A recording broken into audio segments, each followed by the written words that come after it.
I'll be right in. One sec.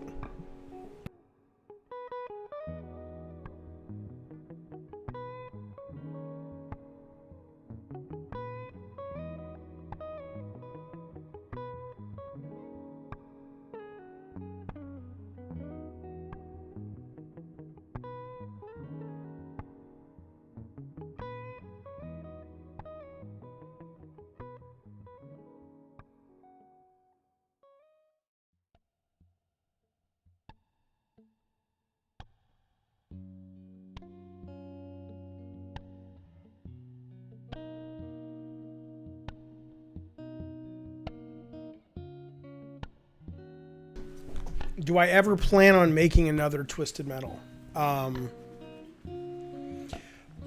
Okay, let's walk that through, shall we? What's up, y'all? Hang on, it's loud. Here's what I'll tell you. I mean, okay, if I was betting on it,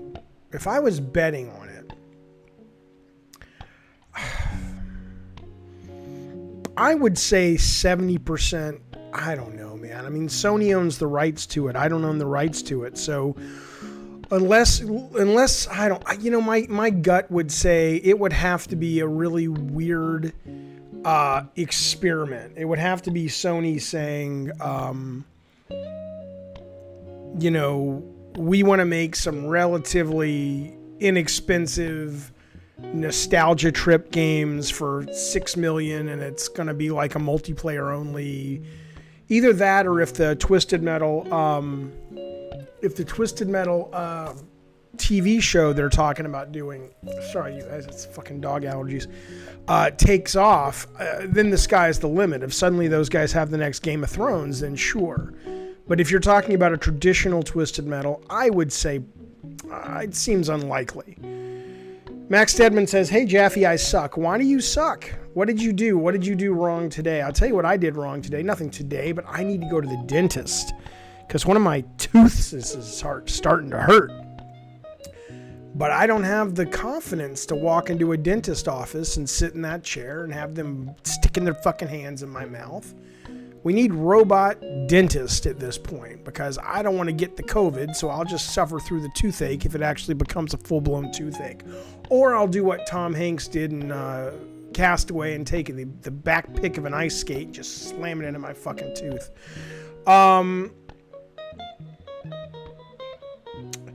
My top 5 wrestlers of all time, I don't know. I don't really follow. I mean, I follow it peripherally. I like the women wrestlers for the most part. I like Becky Lynch. I like Ronda Rousey. I like Asuka. I like Kairi Sane. Charlotte Flair's growing on me. She took a while. I like Bayley a lot.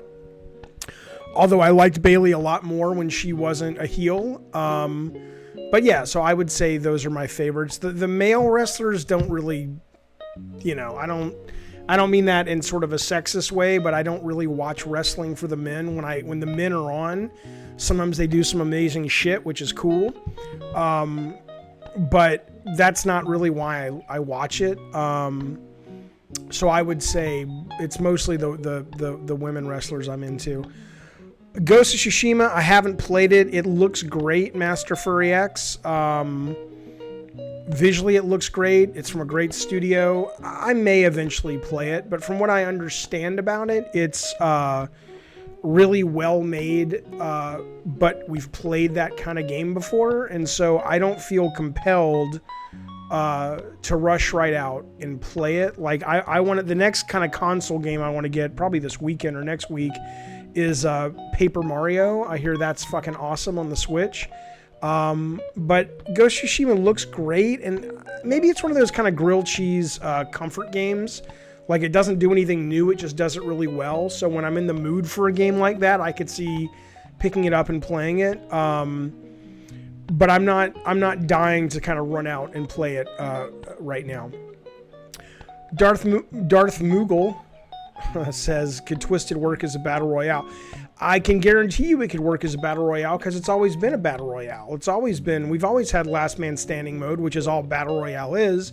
But certainly, yeah, it could. When I get pitched Twisted Metal Battle Royale, 5 times a day, I imagine if we did make another Twisted Metal, we would seriously look at having that as one of the modes. Raisin says, Jaffe, any interesting stories from the development of Mickey Mania? I can tell you, I remember walking the backlot at Sony Pictures because I've talked about this before. I didn't know what a game director did at the time. And I guess I really didn't even know what a movie director did. I just thought I did based on the media. And I remember with my girlfriend at the time walking the backlot at Sony because I was having such a hard time with the development team because I was convinced their job was to listen to what I said and do every single thing I said to do. And I was going to sit in my video game director's chair and just shout orders and say, I want this, I want this, I want this. And I didn't really realize at the time how much of a team sport making video games is.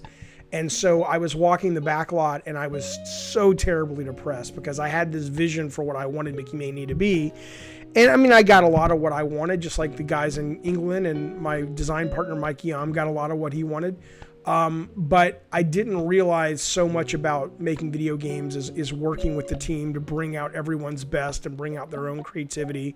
And so the biggest thing I'll always remember is just having that lesson just slammed into me in a very painful way at full force. And it really hit me when I was walking around the Sony Pictures lot and just kind of going, shit, my game directing career is over before it even gets started. So that's kind of the biggest memory, because it was a great lesson, man.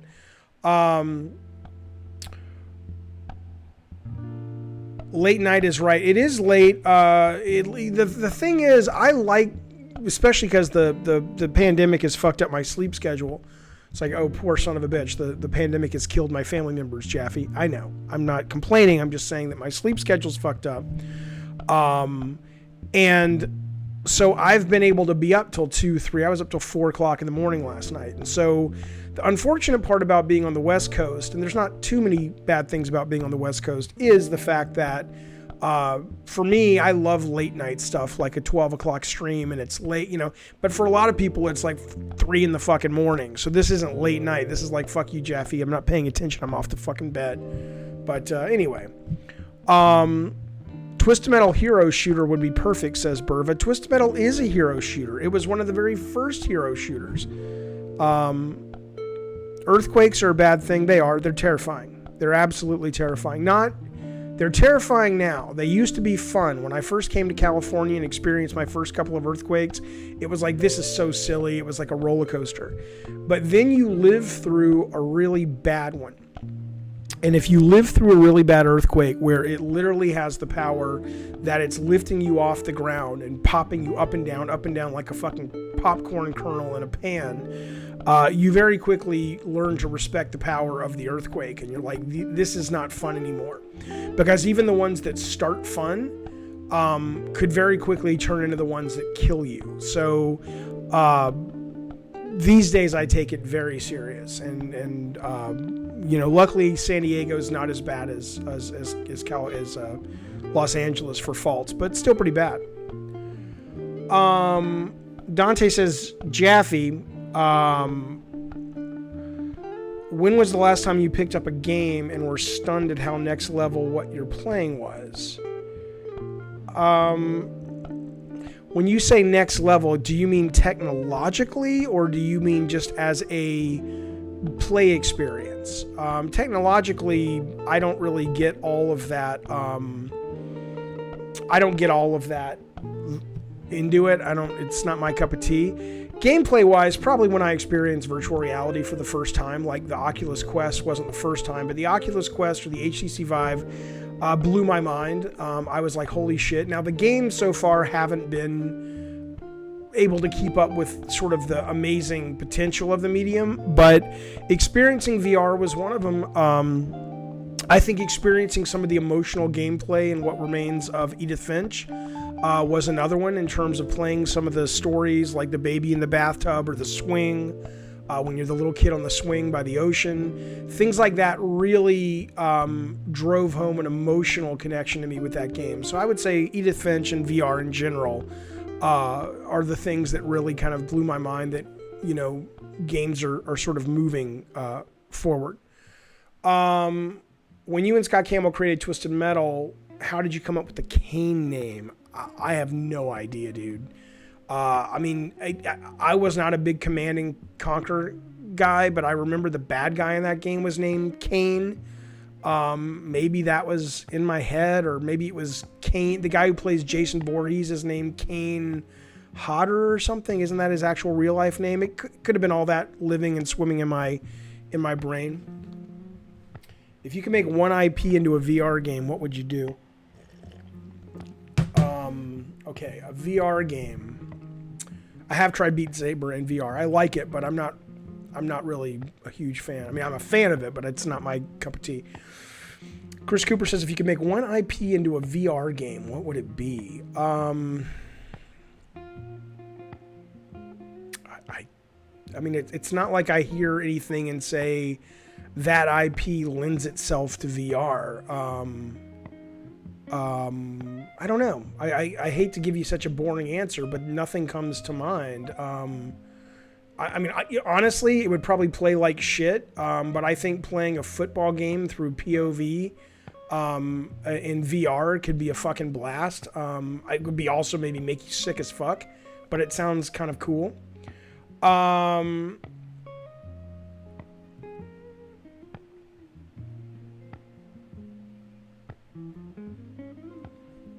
Journey's End said, I would love a Twisted Metal remastered edition. Yeah, but all that stuff is expensive, man. I mean, Sony would have to...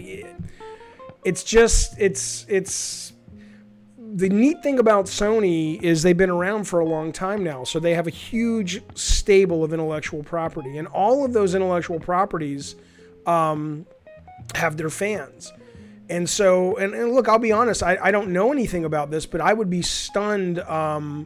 if Sony didn't feel burned from the sales of Medieval. I don't know the figures, but I don't believe they could have been that good. And so my guess is they're probably kind of going, let's not fuck around with that right now. That's not really paying dividends, especially given how much better, you know, they got the golden goose working pretty well right now. So I don't know why they would be spending any time on things like, let's do remasters of games from 1996. But I mean, you never know. You never know. I have played Shadow of the Colossus. I liked it. I did play Half-Life Alyx. I thought it was kind of boring. It was a technological masterpiece, but I didn't find the gameplay all that compelling. Twisted Metal in VR might make people sick, Emma Boss, I would imagine. How similar was your Iron Man from the one released? I have no idea, Grape King, what the one released ended up playing like. I have a PSVR. It's not hooked up. As you know, if you own a PSVR, the wire situation on that thing is a fucking nightmare. And so after it got unhooked, the 20 to 30 minutes to find all the wires, and then the power cord or the USB to the Move controller is different than the USB to the DualShock controller. So I got to fucking hunt down where those are. It's too much work, and I'm not interested enough to go through the hoops, especially given that the Oculus Quest is so plug and play that it just doesn't interest me. I mean, I'd like to play it eventually. Do you think VR has a future in gaming as a permanent thing? It's not as much of a gimmick, Darth, as live 3D TVs were, or 3D TVs are. I don't really know so far, and I love VR and I love room scale VR, but so far it's potentially telling that no piece of software has come along yet that has made me want to go back to it. I have a Quest, I have a PSVR, I have an Oculus Rift S, the one that hooks to your PC, and nothing has come along that makes me go, oh, I have to jump back in and play. So, you know, my vote would be right now. It seems like it's certainly not going to go away, but I don't think it's going to be the next big thing. Maybe AR. I could see AR working. Any news about the Twisted Metal TV show? I know they're working on it. I was supposed to have a meeting with those guys. I haven't heard from them in a couple of months, but COVID kind of came along. My understanding is I was going to meet with them and just kind of give some input, but I don't know what really is happening. Those things kind of pop on your radar, then pop off. Whether it gets made or not, who knows? Draft says, as a creator, do you still get hit with inspirational sparks sitting in traffic coming up with Twisted Metal? Yes, of course, all the time. all the goddamn time.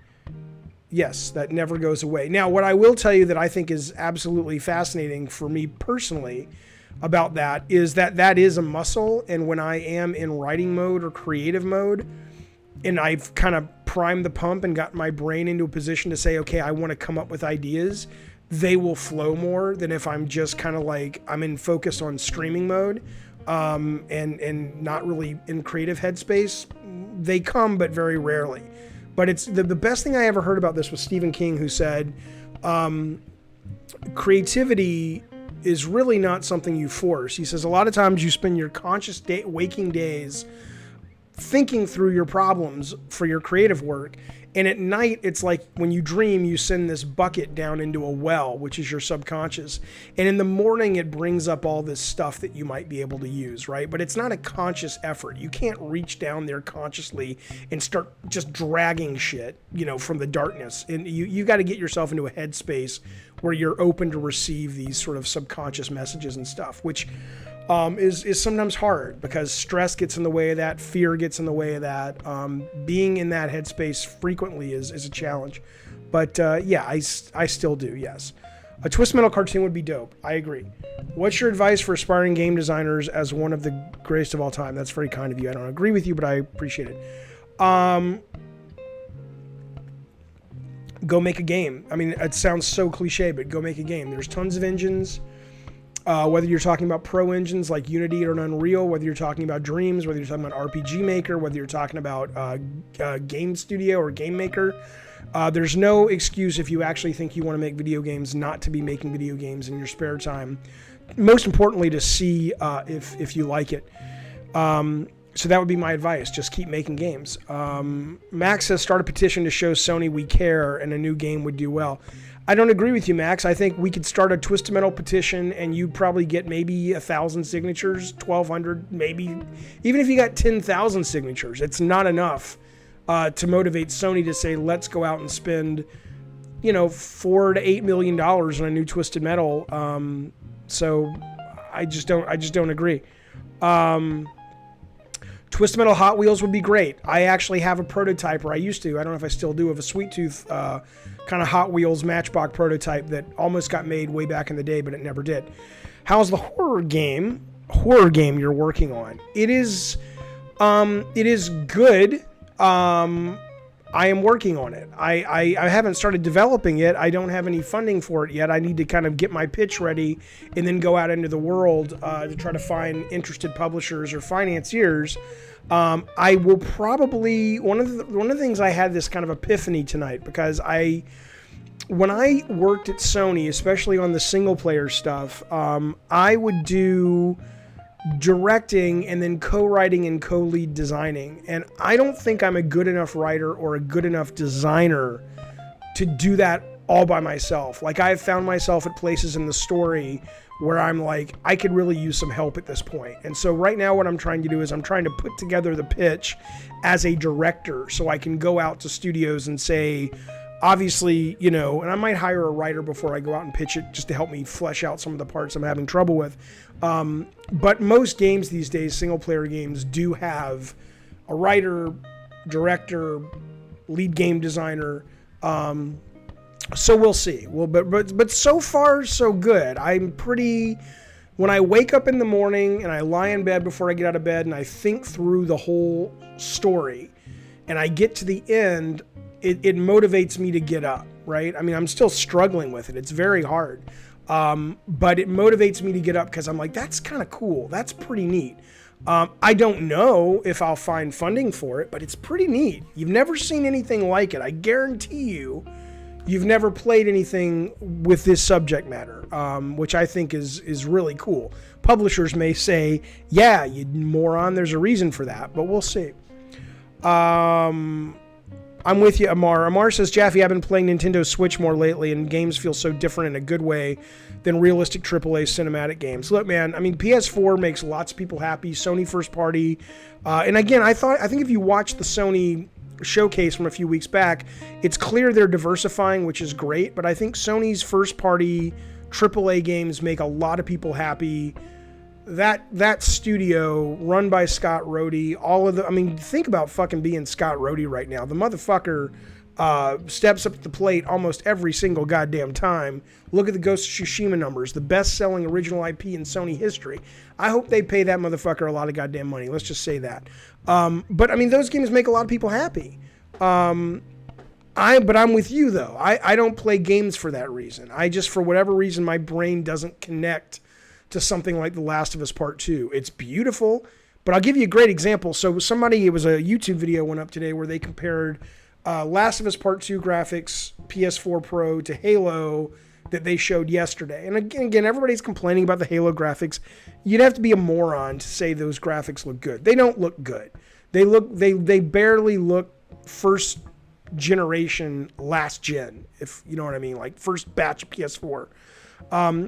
But that said, when I saw The Last of Us compared to Halo Infinite, I still was more excited to play Halo Infinite, right? Because I'm all about the gameplay, and Halo Infinite looked fun.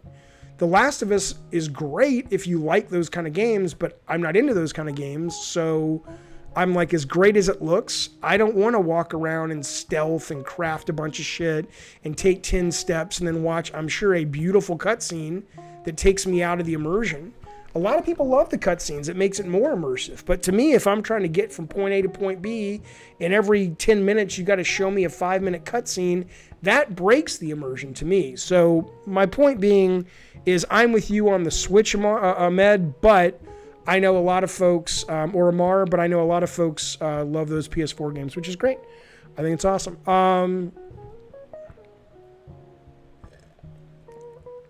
What do you think about the DualSense controller? You mean the new one?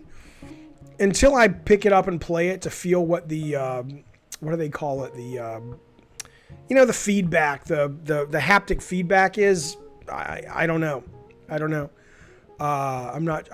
have really a sense of it. All right, hang on. Oculus is trying too hard. I don't know what that means. I think Oculus is brilliant. Thoughts on Nintendo 64? It was a great system. There were some great games for it. Porn in VR. Emma, I will just tell you, porn in VR is a thing, and it's cool. I will tell you it's cool.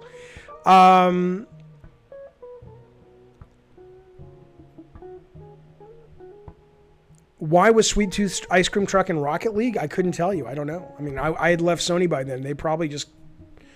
Maybe Sony was like, what makes sense that we can have as an exclusive? Nawdog says, I need to play Carry On. I played the demo of it, and I liked it. And I have I have Game Pass, so I will play it, absolutely. Is there any way to play Drawn to Death? No, not anymore. The servers are down, Max. I've said before, I keep hoping that Sony does like a homecoming weekend. I don't know why they couldn't do this. Once a year, they turn back on the servers for all the games they've shut down, just so they never really die, but they don't have to keep them running all year long. I would love to have that happen, but unless something like that, no. Dude, Troy is filming, says the Terrifier 2 teaser was pretty damn good. It was goddamn good, wasn't it? If you don't know what he's talking about, there's a new slasher in town called Art the Clown, who was in a movie called Terrifier. You can find it on Netflix. One of the coolest, goriest, most surreal slashers in ages. He automatically steps up and, takes part in the is it the Pantheon or the Parthenon? It's the Pantheon of slashers with Freddy, Jason, Candyman, Michael Myers. The sequel came out today, the teaser, and it looks goddamn great. Was Twisted Metal a big budget game for the time? Lord have mercy. I mean, I guess. I don't know. Twisted Metal cost us, I want to get this right. Twisted Metal cost $850,000 to make. And that game went on to sell at full price 600,000 units. So 600,000 times 50 off a budget of 850,000. It certainly did well.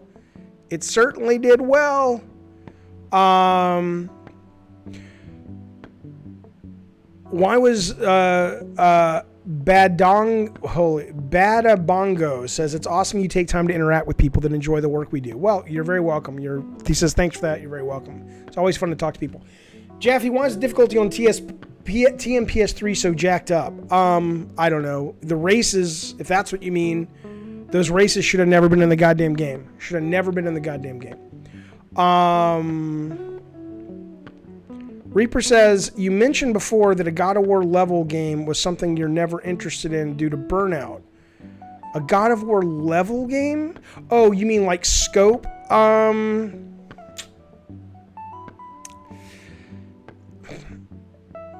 mean, if the opportunity presented itself, which I don't think it would, if I had the right team around me, so they, you know, I mean, again, my experience back in those days is I was the lead designer, I was the lead writer, I was the game director. If you look at the credits now in games like that, there's a lead designer who's different than the lead narrative director, or different than the game director, different. I mean, it, you know, so I think you can kind of spread out the work and it becomes a little less chaotic. But I don't know. It depends, man. I've only started watching a little bit of Iron Giant, Brad. I appreciate it, but I don't feel like I have to go back and finish it. I got to the part where the Iron Giant gets hit by the train and he's dragging his body or whatever and he's putting himself back together. And I'm like, all right, I get it. But I'm not like jumping through hoops to keep watching it. So, sorry, looking at the chat, I'm a little bit behind. I apologize. Flippy Nax is here. Hello, Flippy Nax. Good to see you, pal. It's been a while. Hello, Salvador. Good to see you too. Would Stream be a good platform for your game? Stream? You mean with like streaming it? It's a narrative-based single-player game, so I think it would actually hurt sales, but there's not much you can really do about that. Favorite god and goddess from God of War? Oh man, I don't know. I don't. I have no idea. Could this be the last PlayStation with a disc drive? I would hope so. Have I played Dreams? I have played Dreams. I'm impressed by it. It's really difficult to use with the controller and the move controllers and whatnot. I think if you're going to work that hard, you may as well just learn Unity or Unreal if you have a computer. But I think it's really impressive. It's very, very cool. I never thought it was going to do that well, and I think lo and behold, it hasn't done well. But people gave me so much shit for that because they couldn't handle the fact that I was praising it and saying it was amazing. But at the same time, I didn't think most people would actually put the work in because it's really fucking hard to make a game. But I think it's incredibly impressive. I saw they're bringing back G4 as well. I don't even know what that means. I have no idea what that means, that they're bringing G4 back. I mean, on cable, as a website that streams, you know, what does that actually look like? But I mean, I'm sure that's the whole idea of a teaser. They want to get you excited about it. Mario Man says, I want games that really bring the immersion of its story being told in its gameplay rather than cinematics. Yeah, I'm with you.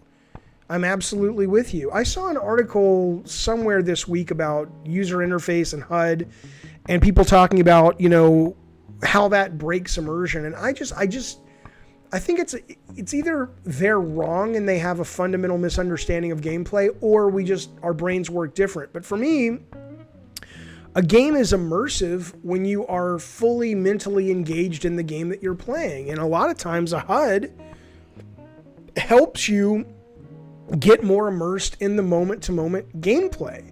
And the idea of saying, oh, I'm going to be more immersed in this world if I don't see a HUD on the screen, it's like, it's not real life. If it was real life, wouldn't you be unimmersed because it's third person?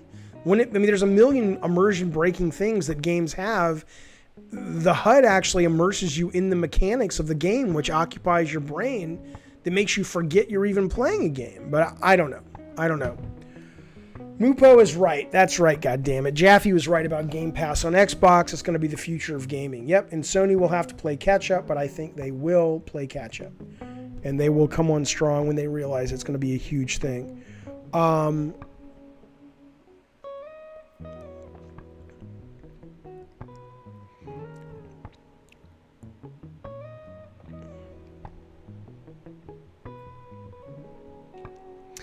Do I care to elaborate why death races were in Twisted Metal? Sure. We had at that company one of the best network code multiplayer programmers in the business. I think anybody that was able to get onto Twisted Metal PS3 after they got past the server issues, which were really kind of more of a Sony backend and Eat Sleep Play not communicating well together in terms of technological problem, knew that game played brilliantly, blisteringly fast online, and the guy who really led that charge, or one of the key guys, is to thank for that.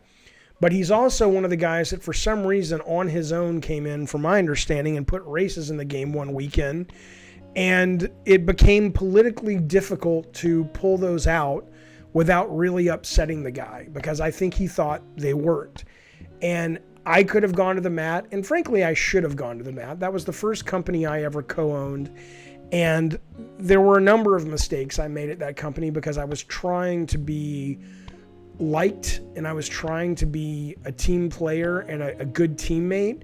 But everything from the races to the fact that the team did not want to make Calling All Cars more of an R-rated kind of body, more adult thematic game are things that I knew instinctively we should have done, but we didn't, because the team pushed back, and I should have figured out a way to get them to kind of understand the value of the visions. But that's why the races ended up, because and Scott, just for whatever reason, we just didn't seem to want to spend the political capital to pull them.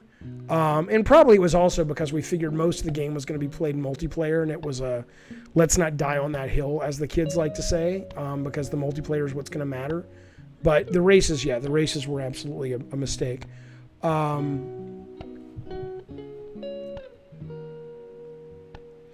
Does Halo's mediocre graphics get a free pass because it's a big franchise?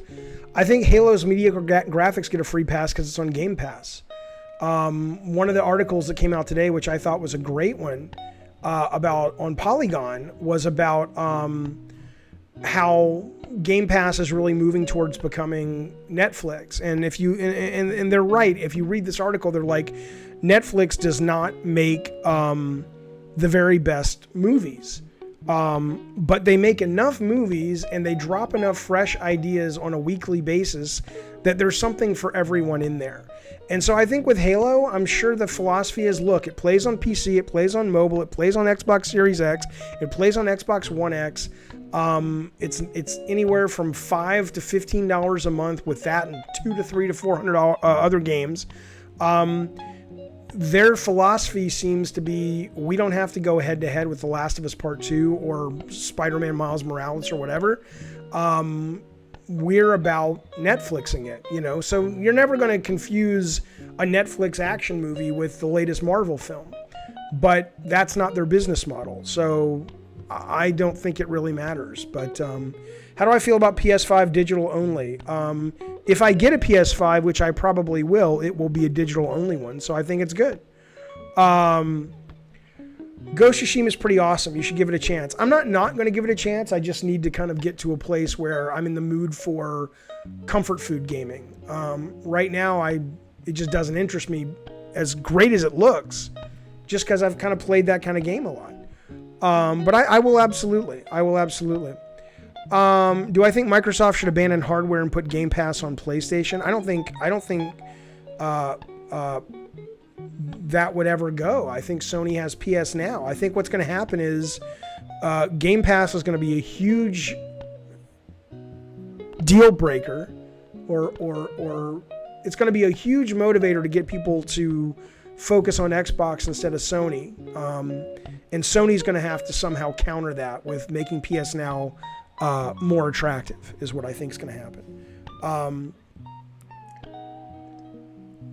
Which is not to say they're not going to keep making their triple budget amazing games, but you might see them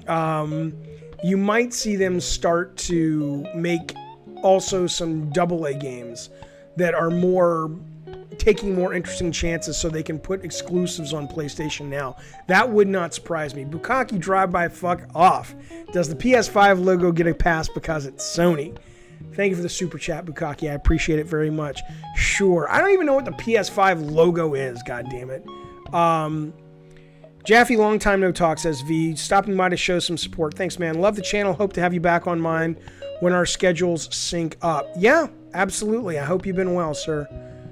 I hope you have been well. Thoughts on the rumor that PS Now is adding backwards compatibility via streaming console interfaces? I don't really know what that means. Are you saying that you can log into PS Now and there will be a boot up? Like you can say, I want to play PS2 games, and then it'll just give you the whole like ecosystem of PS2. I mean, I think that's fine. I don't get why, says Morta, Microsoft made an Xbox, they have PC. Well, you mean originally or continuing to move forward? I mean, I think they still look at it as a business that they want to be in. Most people don't have high-end PCs that can run, video games. I think their idea is we want to be everywhere. Frankly, if they get, what are they calling their streaming service? Xbox, or they're calling it, that they just announced that for the new generation, their streaming service is going to be with all Game Pass now. Ultimately, it's going to be on a fucking television. You're not going to need even a PC. You're going to buy a TV, xCloud. Yeah, you're going to buy a TV and you're going to be able to play Xbox games streamed directly to your TV. So I think ultimately Microsoft's just kind of, saying, I mean, think about that. Think about how once that starts working and they're building it now, and again, Sony has all this as well. It's not like they're doing something Sony hasn't been doing before them with Gaikai, which became PS Now. But they're really investing in it. I mean, imagine you buy a brand new fucking TV. I mean, you just need the internet. All you need is the fucking internet. Just stream the shit, man. That's amazing. That's what you want. That's what the gamers and the game industry wants. You become more ubiquitous. You're everywhere. You don't have to have a fucking box or a console. You're just playing. It's brilliant. It's fucking brilliant.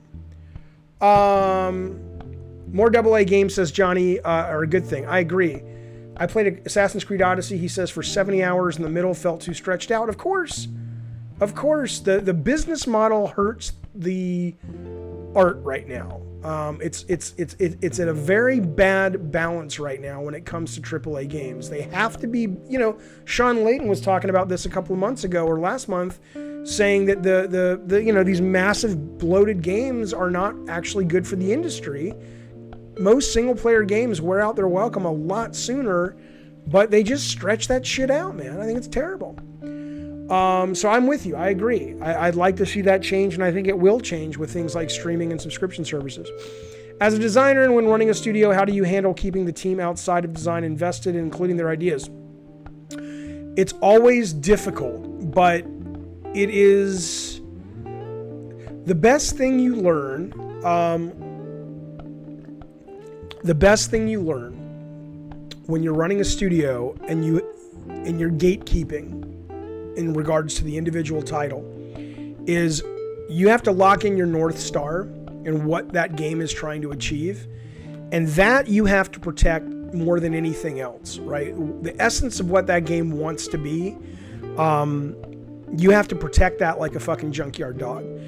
But part of protecting that is letting your ego go, and your only real ego at the end of the day should be, did I protect the North Star? Did I protect the vision of this game? And at that point, the best ideas have to win. And so you're going to have ideas that you have to make subjective calls on, and you're going to have ideas that you come up with that because you came up with them, are going to like better. And in those cases, a lot of times you'll throw it out to the team and get their opinion, or do a focus test, or a play test. But I think ultimately it's a balance. You've got to balance. How do I put this? Sometimes there are people on the team that you're willing to piss off enough that if they walk, they walk. And if they have bad ideas, fuck it, it doesn't matter. You're not going to sacrifice the North Star. But sometimes there are people on the team that are so integral to the overall process that you have to let some of their ideas in, because if not, you're going to potentially push them away. That's part of the politicking of doing the work.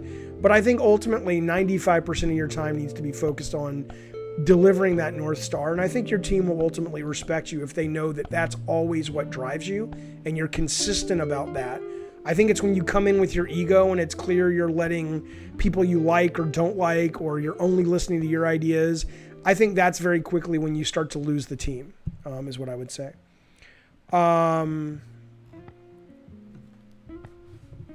I'd love another Twisted Metal watch-along endings to happen. You're talking about when I did the YouTube and we watched the Twisted Metal 1 endings. I was doing that for the Patreon. It was a lot of work to do, and right now I just don't have the time. But perhaps down the road, absolutely. It was a lot of fun to do, though.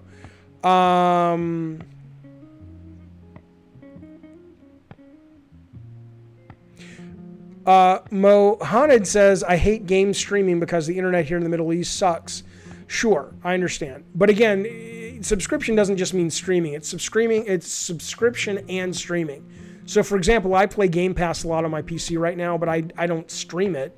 I download it. Am I working on anything I can share right now? Let me see what I could tell you without blowing the wad.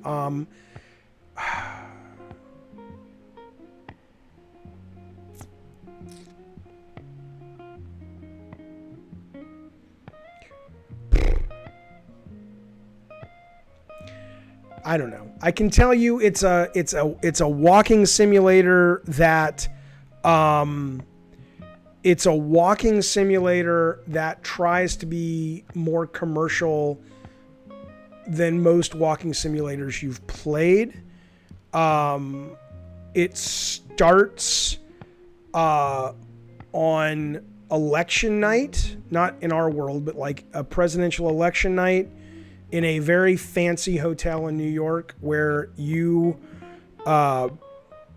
basically find your way into a very expensive hotel suite, and you assemble this sniper rifle and you assassinate, or I don't know if you assassinate, that'd be the wrong word.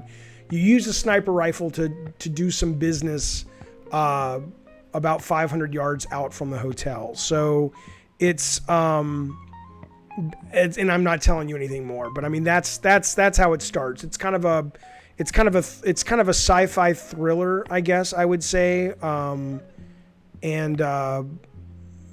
it's kind of grounded in politics a little bit. It's not boring politics, but it's grounded in that world, like DC politics and stuff, presidential politics.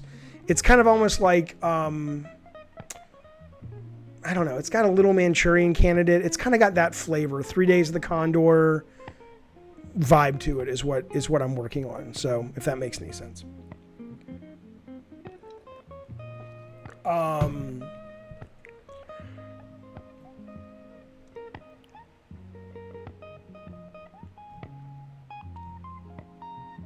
Is it going to be PS5? I have no idea. It depends who decides to fund it. Hopefully I'll find somebody to fund it, and whoever that is.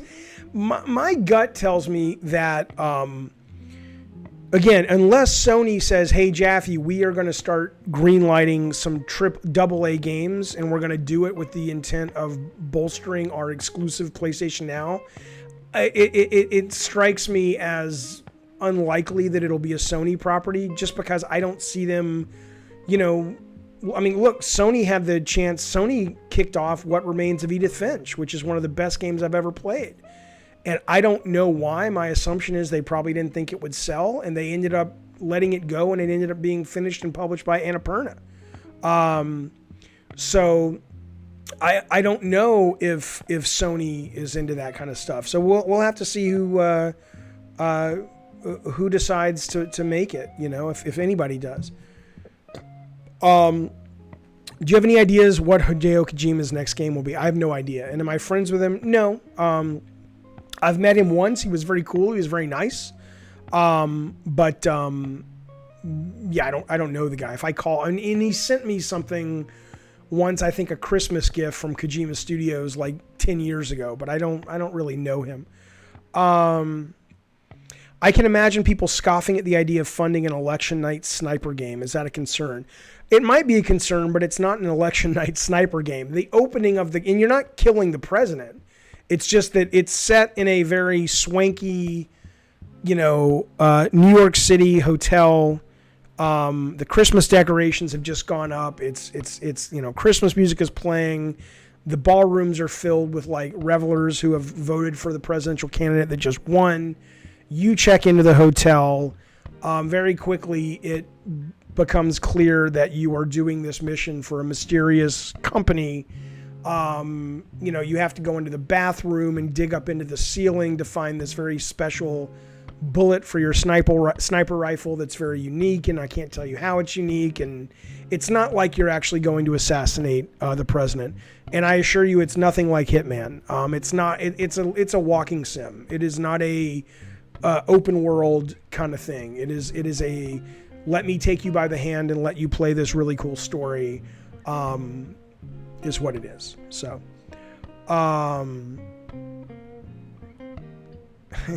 so Cyberpunk, like, no, is it like this? Is it like, it's not like anything.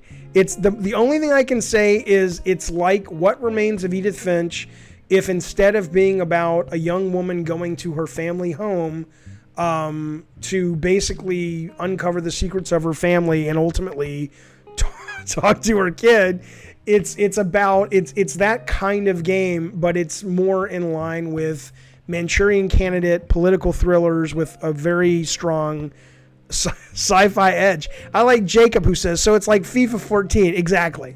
It is first person. It is not open world. Yeah, Solid Python. It's like Tetris. Grim Reaper says, why don't you accept my friend request? Well, 2 reasons on PSN. I rarely turn on my PlayStation.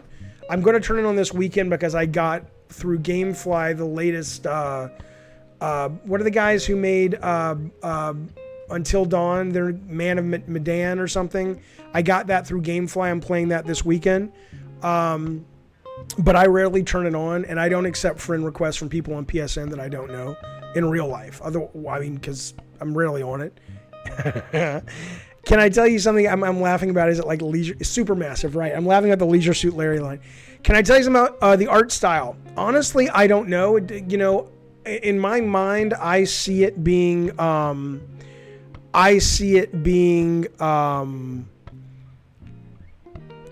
don't actually care. I see the tones of it being serious, adult, somber, almost like a video game version of a Sidney Pollack movie. But I don't really care. I hope an art director comes on board and finds a really great way to express the story and the world and the interactive experience. A lot of it also has to do with budget. I mean, I don't need it to be photoreal. So if someone comes on board and we only have $3 million to make it, then we'll make it with $3 million. Chris Cooper says, the dissonance between having a gun as part of the narrative but still be narrative based is strong. Well, you don't play the same character the whole game. It's not like you're running around with the gun. The game opens with you playing a guy who goes to a hotel who has been promised a shit ton of money, and he's got a little voice in his ear that he goes to the hotel lobby to check in, and part of his check-in is a package that has like a little earpiece, and this woman starts speaking to him saying, look, if you want to fulfill your part of the deal, this is what you need to fucking do. But once he's done, things happen to him, and we move on to play different characters. So you're not actually playing a character in the game that is a guy with a gun. In fact, the guy you play 80% of the game doesn't have weapons at all. I don't follow anyone on OnlyFans. I think Twisted Metal would make you sick. And it's not like Deathloop. It's not like anything you know. It's not like anything you know. I assure you, it's not. Am I on Steam? What do you mean, am I on Steam? I don't understand. Can you brush your hair at the game? Yeah, sure. Why not? I'm not going to talk anymore about it, official channel. He says, what if the guy's being forced into doing it or else they'd harm the family? I mean, I've seen that before. It's kind of tropey, but I got it. But I appreciate it. Thank you. Do I play games on Steam? I play games on Steam all the time. It's my preferred platform. Yes. Yes, it is like them. It's got shades of Manchurian Candidate. Yes.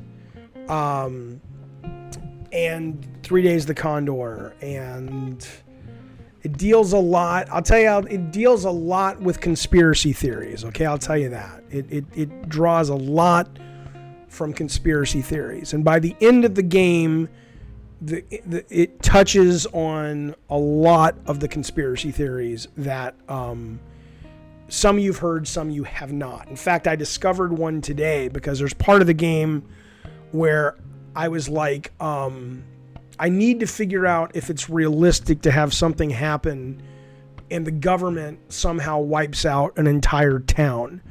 Not like a city, but like a small little town.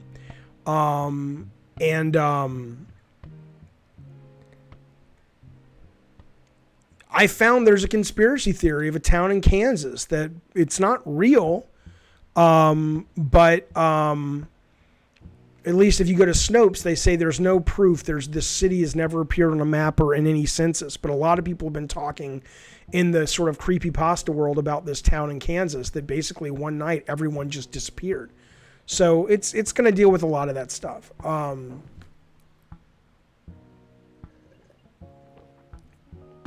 You should make a stream curator so people can see the games you recommend. Yeah, maybe I'll do that. Do I believe in the Mandela effect?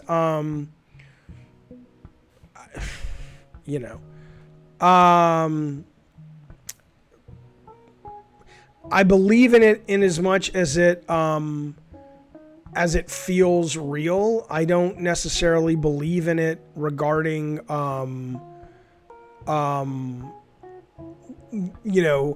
it comes from multiverses buttressing up against each other and spilling over and things. I think I've heard psychologists explain what it actually is, or psychologists. I have no evidence that it's, I have no thought that it's anything other than that, but it's a cool theory. Do I believe in simulation theory? I believe it's probably one of the most, believable theories we have about what's going on, but that doesn't really mean anything.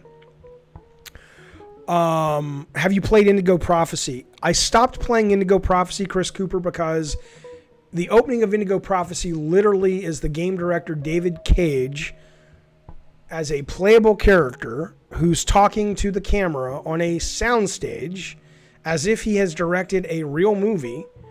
And it was so pretentious and so full of itself that I said, I can't play this. And so I stopped playing it after the intro.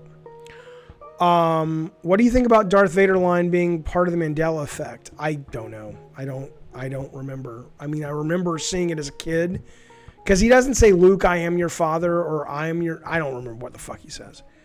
How do I say your name? Senor Wamas? I find myself, he says, getting less excited and more jaded about 95% of modern games these days. Is that normal or part of getting older? It's funny. I agree with you. I don't think it's getting older. I don't think there's anything inherently tied to the idea that as you age, interacting with something on a television screen is any less compelling. If it was, the internet wouldn't be popular. iPads, iPhones wouldn't be popular. Candy Crush wouldn't be popular. For me, what it is games have become, a lot of games have become obsessed with trying to be movies. And I as much as I know there are fans for those things, games are not movies. They're just simply not. I've said this many times before, but I'll say it one more time. The place the game goes, the place the brain goes to when you're playing a game, in my opinion, and I think science bears this out, is very different than the place the brain goes to when you are listening to or watching a linear story. And I think when games try to mush those things together, they sell really well. Gamers like them. I get it. But I think the older you get, the more it makes more sense to say, I can get my movies from movies because they're more concentrated and focused, and I can watch them in 2 hours and move on with my life. And I can get my games from things, at least for me, like Steam or mobile or itch.io or, indie games and things like that where the concentration is focused in the gameplay. So for me, it's not an age thing. For me, it's sort of what the mainstream AAA game development makes these days doesn't seem to focus on what I love about games. So that's what I would say. Hugh, you're exactly right. Devs get hung up trying to make a narrative with their games to make art, but the art of a game comes from the gameplay. That's exactly right. It's exactly right. And it's an absolute tragedy and shame that that's not readily understood. That's not readily embraced. I mean, Nintendo does. Nintendo embraces it. And it's not like Sony's games don't play really well. Of course they play really well. But part of playing really well is not interrupting the moment-to-moment game flow with a bunch of cutscenes, in my opinion. I loved Eco. Eco is fucking great, man. I have no idea if it still holds up big, but it's fucking great. Any TV shows I like these days? I love The Flash. I love Supergirl. Supergirl's not a great show, but it's comfort food show. This is just something on YouTube. I don't know. It's Coffee Shop Vibes is what it's called. It's Creative Commons, so I don't get my stream ripped down. But am I watching? I'm not watching any series. I watched the last series I probably watched was The Witcher, which I loved. I thought The Witcher was fucking great. Do you see a brighter future, less movie games? I think there's tons of less movie games. They're just not on console for the most part. That's why I play on Steam. I mean, Steam is awesome. It's not like these games aren't out there. Nintendo has them. Steam has them. It's not like Sony doesn't have any of them. But Sony is putting a lot of their stock in a different kind of game these days, which people adore. It's just not for me. I can't tell you a good story about Corey. I don't know a good story about Corey. I mean, I know Corey, but a good story, nothing comes to mind. Have you checked out Black Lightning? Yeah, I watched a little bit of it. I liked it, but it wasn't enough to keep me engaged. I'm sure there's some other shows I'm not thinking of right now. I've been watching more movies. Melissa Benoist says 616 could star in a show about shoelace. Yeah, and you'd still have to watch it. I won't lie. I have a crush on Melissa Benoist. It's true. I did not watch WWE today, no. What did I like about The Thing, Ryan? Yeah, I saw John Carpenter's The Thing for the very first time recently. I'd never seen it before, believe it or not. The story was good. It kept you guessing, but the practical effects and just the creativity of the practical effects and the monsters and just how gory and delightfully gory it was, it was just really fun. It was so fucking fun, man. Stargirl is great. I watched the first episode on something, and it's coming exclusively to the CW. So what I'm assuming is going to happen is the first season is going to go to Netflix before next season, and I'm going to catch up on it then. But yeah, I loved it. Solid Python says games are better than movies in his opinion. You only have 2 hours to connect with the characters in movies, while games have hundreds of hours to make you care. Yeah, my brain just doesn't work that way. When I'm playing I'm playing this game right now, I must have sunk 60 hours into an Apple Arcade game right now called Grindstone, which is kind of a match 3 Tsum. I mean, I know it sounds stupid, but it's really fucking cool. And you play this barbarian guy. Well, I've spent 60 hours with this barbarian guy. I don't give a... There's an opening cutscene and everything. I'm not like, oh, I really am invested in this barbarian.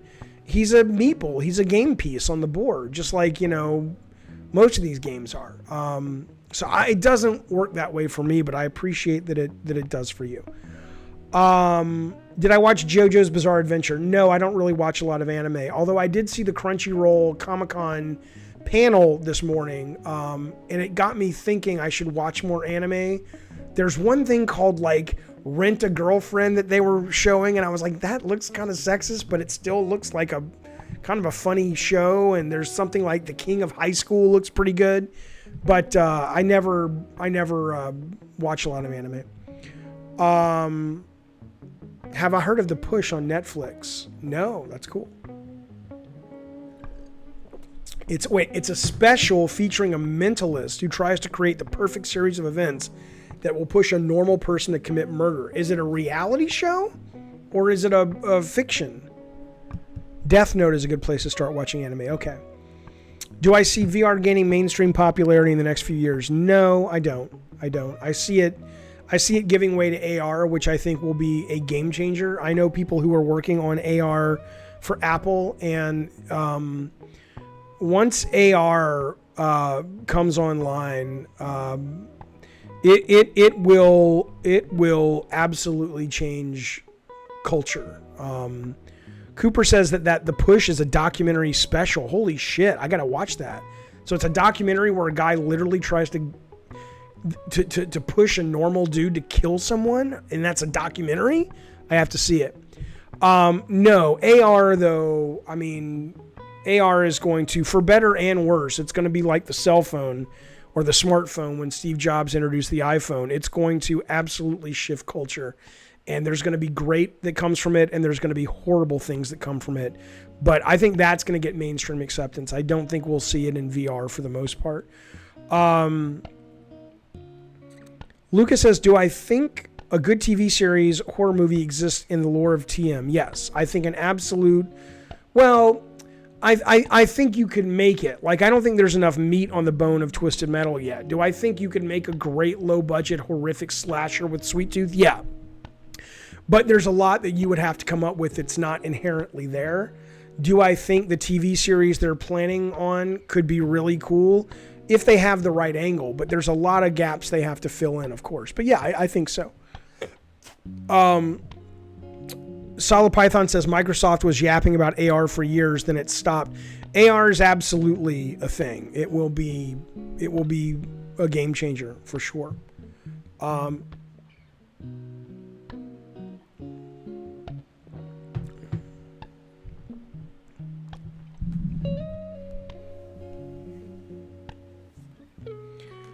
You create God of Games. Thanks for telling me what you think about Xbox show.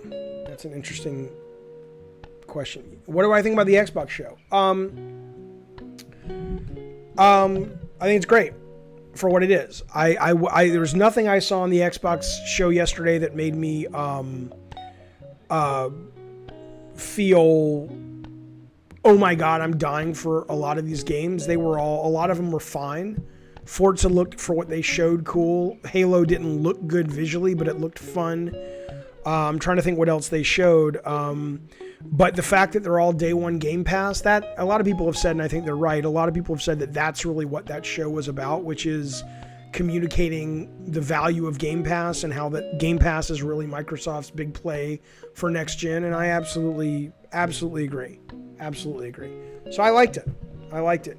The Medium looked pretty cool. That's a hit and miss studio for me. Like, I love Layers of Fear 1. I did not like Layers of Fear 2, and I did not like Blair Witch, but Medium is from the same developer, and it looks pretty great. Cooper says I was disappointed in Hellblade 2's reveal. Yeah, I mean, they didn't show anything, but I'm sure the game will be great. It is interesting. It is interesting that things still felt so early, right? I mean, a lot of things felt pretty fucking early. And that's weird given the thing launches in a couple of months. But, you know, I don't know what that's about. But you'd think they'd be further along, that they could show more stuff. But I'm sure it'll be great when it does come out. Game Pass made Xbox first party drop in quality though, says Mr. Young. Maybe, but I don't think it matters. Again, the thing I always struggle talking to people about this is you know, I have found over the years you can't really talk the business of games with most gamers, and that's fair. But I always kind of assume people know we're talking about the business part of it, not the gamer part of it. So I would absolutely agree. If you're just looking at it with your gamer hat on, there's no doubt that the first party games that Xbox showed did not look as visually stunning or even creatively stunning for the most part as what Sony showed. But at a business level, that's not really what they're trying to do anymore, it seems. And I think that will serve them incredibly well. But I think a lot of gamers, when you try to have this conversation, they're just like, but Sony's games are better. It's like, yeah, but like I said at the beginning of the stream, Marvel movies are better than Netflix movies, but that doesn't mean that Netflix movies don't have a extremely hungry audience for those kinds of movies with that kind of business model. The best way to put it, I tweeted about this today, is like, most people, I don't eat meat, but most people would prefer to eat Ruth's Chris Steakhouse more often than they can afford to. But they're happy enough eating McDonald's 2 to 4 times a week, or however often they eat McDonald's. Xbox Game Pass games look like Netflix, which is like McDonald's. Sony's looks like going out to a fucking 7-course meal. And that's fine. But the frequency with which you're going to get Xbox games seems, on Game Pass, seems like it's going to be a lot higher. And I think that's what they're kind of aiming for. So I don't think it's about hitting a quality bar, is all I'm saying, at the same level as the Sony games. But I think, look, Halo Infinite looks fun. I played Gears 5, and is it the best game ever? No, but it was a lot of fun. I was absolutely satisfied. I didn't finish it, but I played about 7 or 8 hours of Gears 5, and I was super satisfied with it. What else do I need? Does every game have to be, oh my fucking god, hype train, my fucking eyeballs are bugging out? You know, why is that the default? Does every movie you watch have to be the best movie ever? Can't some movies just be like, oh, that was a lot of fun. I passed a couple of hours. I enjoyed myself. But gamers, man, I'll tell you, vocal gamers online, they're just, it's unacceptable. I don't get it. I don't get it.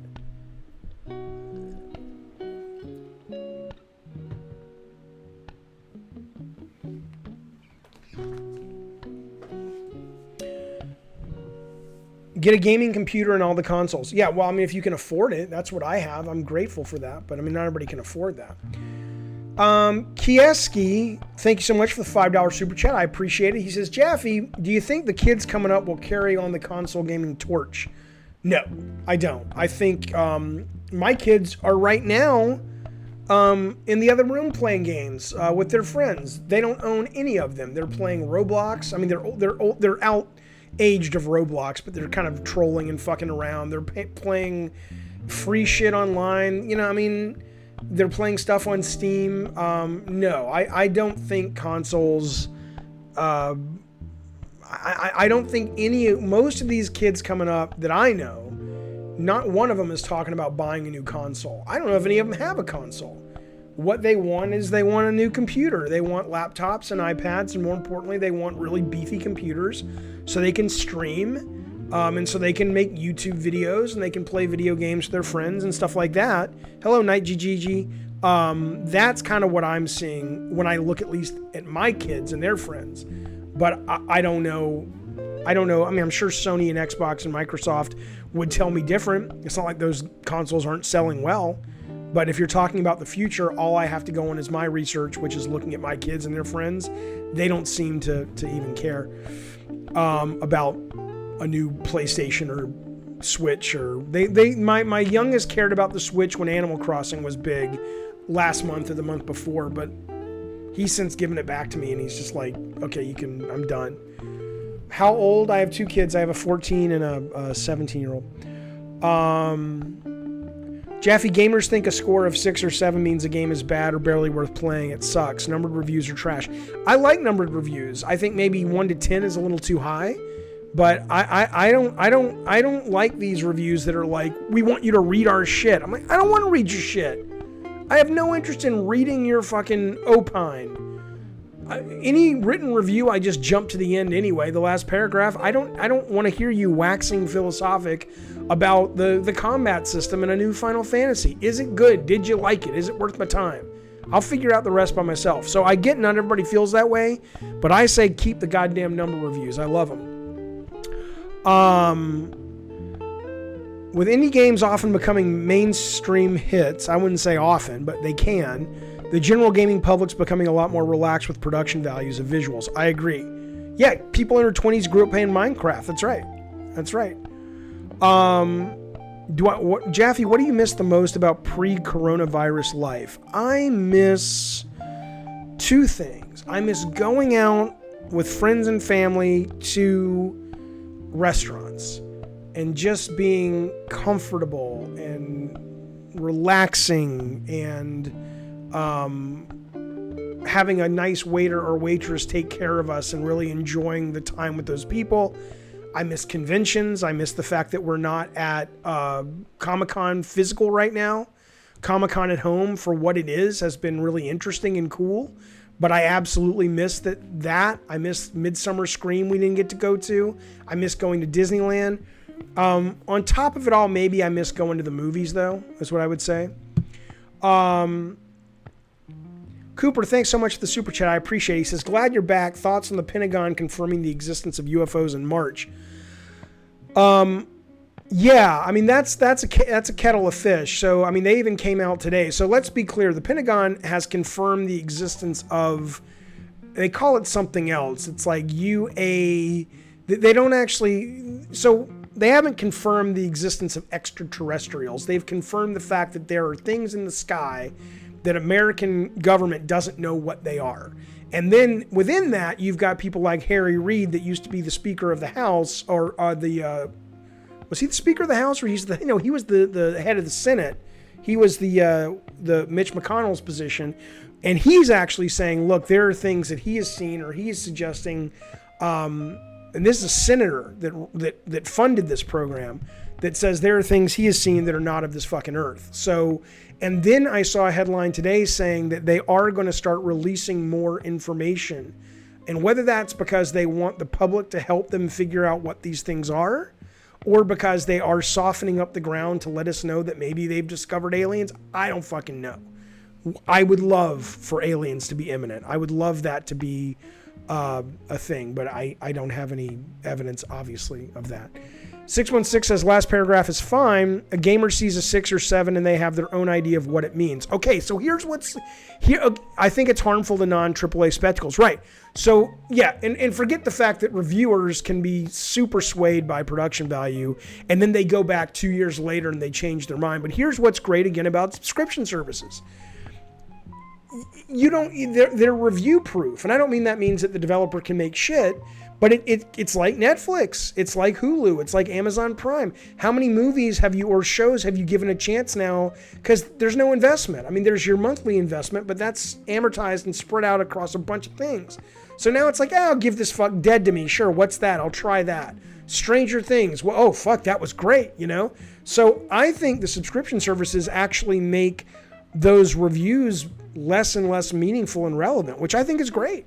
Then it almost becomes more about user reviews and what your friends say. So I'm down, man. Do I get recognized in public? Rarely. Sometimes. Used to be a lot more, but not as much as it used to be.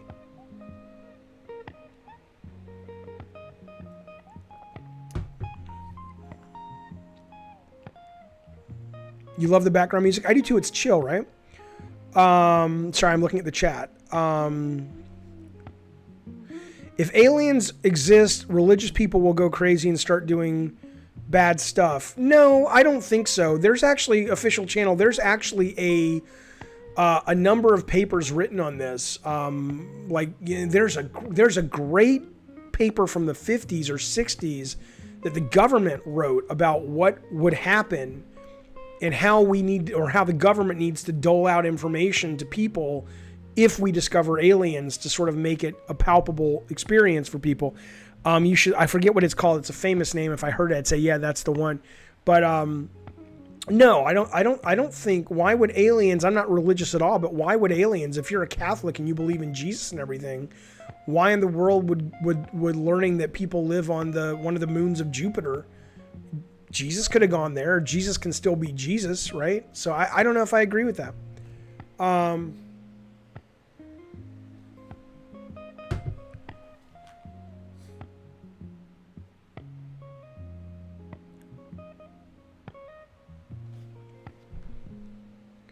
When's Hot Cocoa and Puzzles coming back? Pretty soon, Solid Python. Did you watch the George Knapp Rogan episode? No, I didn't. I watched clips of one with that British physicist. What's that guy's name? I don't know the guy, but he was talking about aliens and religion and stuff. Was pretty cool.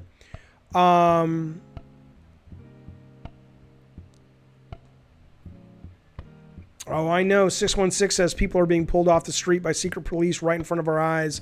And people are going, man, that's nuts. Aliens would be the same thing, sadly. I think it kind of depends. But yeah, I mean, I think a lot of it is we don't know what to do.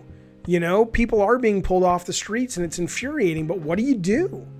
Other than try to vote Trump out if you're opposed to it, which I certainly am, other than continue to send money to the ACLU that's suing the federal government for this, what do you do?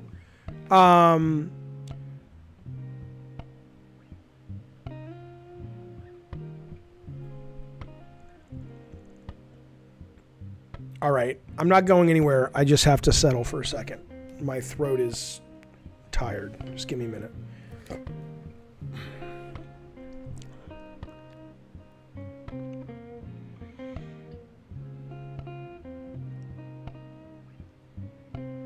Why would the aliens be outside of God's grace? Why can't God make people on different planets that are still in his image? The question is, can the public take the news of aliens being real? Could it cause hysteria? I think it depends on what you're talking about. I think, any day now, this month, NASA's sending up Perseverance, which is a new rover, to Mars to dig into the Martian soil. And then they're going to send up another experiment in 2 months or 2 years to get those canisters, retrieve them, bring them back to Earth. It may be possible we see fossils of microbes. I don't think that's going to cause people to go running out into the night screaming.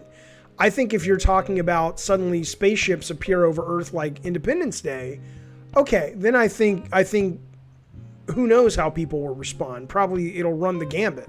But I think the first aliens we will encounter will be something relatively small and potentially microscopic. I think aliens are absolutely real. I mean, unless we are living in some kind of simulation or we're living in some sort of mind construct. If you take the size of the universe at face value, what scientists tell us the size of this universe is, and the idea that we're the only ones in existence, I think that doesn't make any fucking sense at all.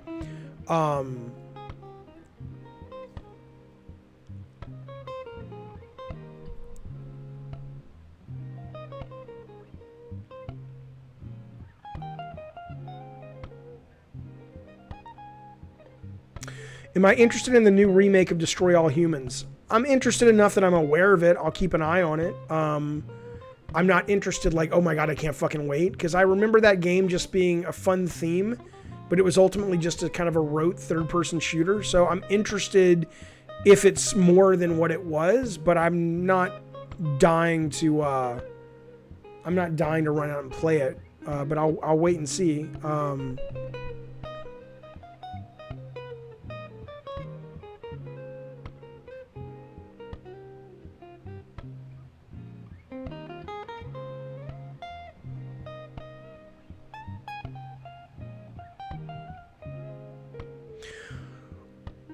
I've always felt like the discovery of aliens would be treated like some bizarre glowing creatures in the abyss. Remember when Bill Clinton, I don't know how old you guys are, Bill Clinton, there was a rock found in Antarctica that for a while science was almost certain was a meteor from Mars that had microscopic fossils from microscopic creatures from Mars in it. And you can Google or you can YouTube the video of Bill Clinton. They actually use this footage in the movie Contact with Jodie Foster, where he says, if this is confirmed, it's going to be a massive deal that we will realize we're not alone in the universe. And I remember that news broke when I was flying out to Utah to work on one of the Twisted Metals, and my mind was blown, but I looked around and most people weren't even aware that this happened. So I think for most people to tune into something like aliens, they gotta be, you gotta be talking about something pretty dramatic. I mean, you can't even convince people a fucking virus is real right now that's microscopic, that's killing, in America over almost 150,000 people. So how are we going to convince people that microbial, you know, insects living under the frozen moon of what is it? Io has a frozen water or something. You know.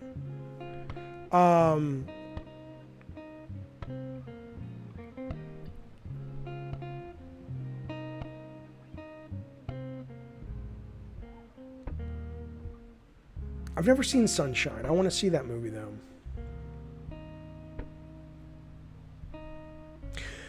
You don't believe in the description of places we haven't been to, so you take universes, black holes with a grain of salt. Have you been to every place in the world? I've never been to China, but I'm pretty sure it's real. If you're saying humans haven't been to, you know, I'm inclined to trust scientists because scientists will tell you that they don't really know a lot of things and their science changes as facts come in. So out of all the people out there that I'm willing to believe, I'll believe, I'll believe science every goddamn time, including the fact that in believing science, you've accepted the fact that what you believe today may change tomorrow as new facts come in. So I don't think any scientist is going to tell you, hell, this guy, I can't remember the guy's name. He was literally saying he doesn't even know.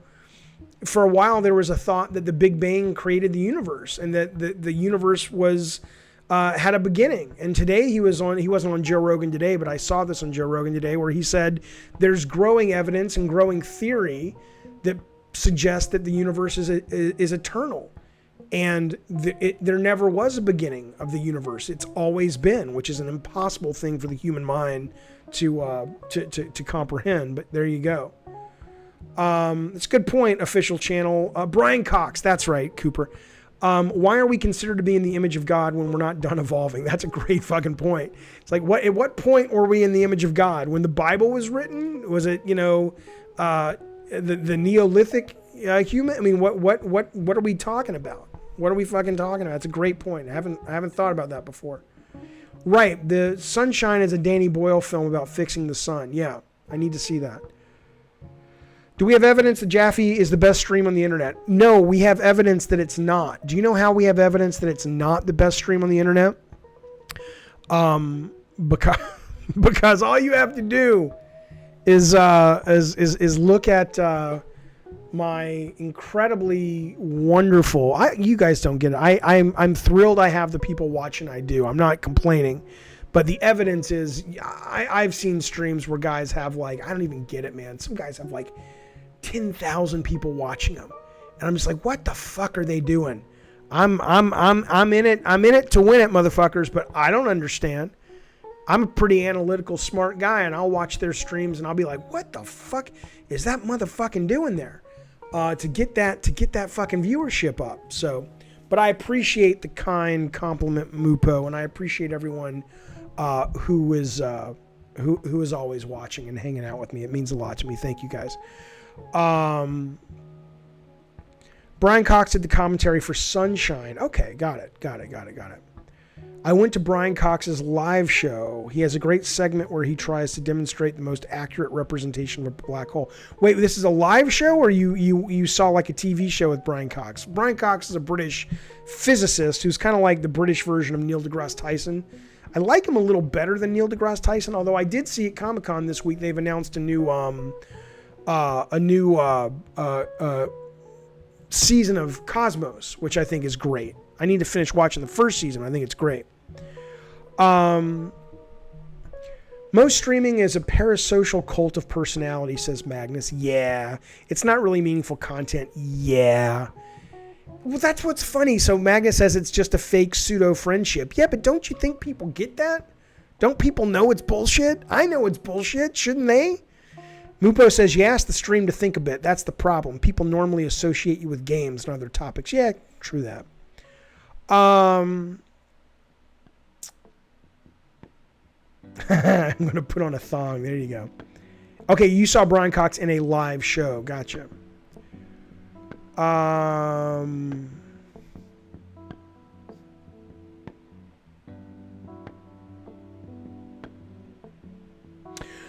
Mohanad says, what if aliens were good people? People always imagine them as evil. No, I don't. I think that's what E.T. was all about. I think if we encounter aliens, they're, okay, well, here's what I'll tell you. Here's what I'll fucking tell you. I loved Interstellar. Here's what I'll tell you. We see, we project as humans on other people. Certainly we do it on something as Rorschach test as aliens. As a species, we are horrible conquerors. Maybe the reason why we envision aliens as creatures who want to conquer the earth is because that's probably what we would do. Because that's what we always do as humans. And that's a tragedy, man. It's an absolute tragedy. But that's who we are right now. Hopefully we'll survive long enough. When I was younger and I saw Contact, and they said, they asked Jodie Foster, why would you be the one to get to go visit with the aliens, the only human?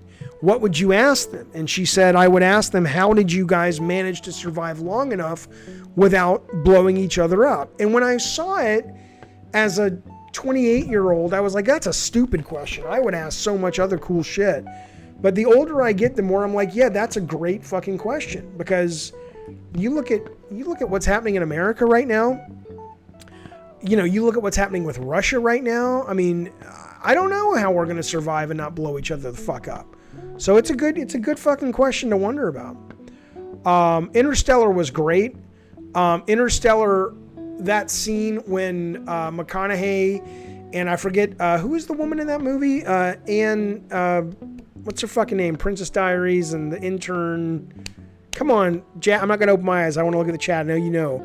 What's her name? Anne Hathaway. It was Anne Hathaway, right? Where they go out into the ocean, and he's like, if we go out there back on Earth, it's like 70 years, and he knows he's gonna miss the whole childhood and the whole lifespan of his daughter.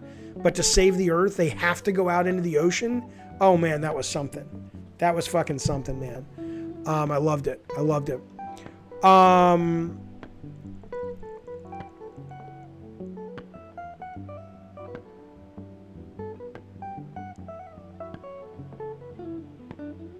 It doesn't feel like Saturday morning, I can tell you that. The Gravedigger was always meant to be Zeus and God of War. Yes, absolutely. Yeah, it doesn't feel like Saturday. Today, when it was made clear to me it was Friday, I was like, yeah. We're going to have to reacclimate when we re-enter the atmosphere of real non-COVID life, whenever the fuck that is. Because shit's weird, man. Unless you're an essential employee and you're going into the office and shit, working at home and being at home, it's weird, man. What is this track called? The overall thing is, if you search, the overall thing is called Coffee Shop Vibes on YouTube. This particular track is called In My Room, is what it's called. Will World War III happen? If Trump stays in office, I hate to say it, and I hope not. And it's hard, it's really hard to know how serious to take Donald Trump. It's really fucking difficult to know how much he's trolling and how much he's serious. But if you take a lot of what he says seriously, it wouldn't surprise me if some really bad shit goes down on his watch. It may not be World War III, but it, I don't know, fellas. I mean, I know not everybody. I struggle with that on the stream a lot because I know people. I know people would love to not talk politics as much as I talk politics. And I'm not the kind of guy that can educate you on politics. I mean, there are plenty of streamers and plenty, certainly journalists that know this shit, and talk radio hosts that know this shit. I'm just a guy who is responding to the landscape, But yeah, I look at Trump and I just, I think it's pretty awful what he's doing.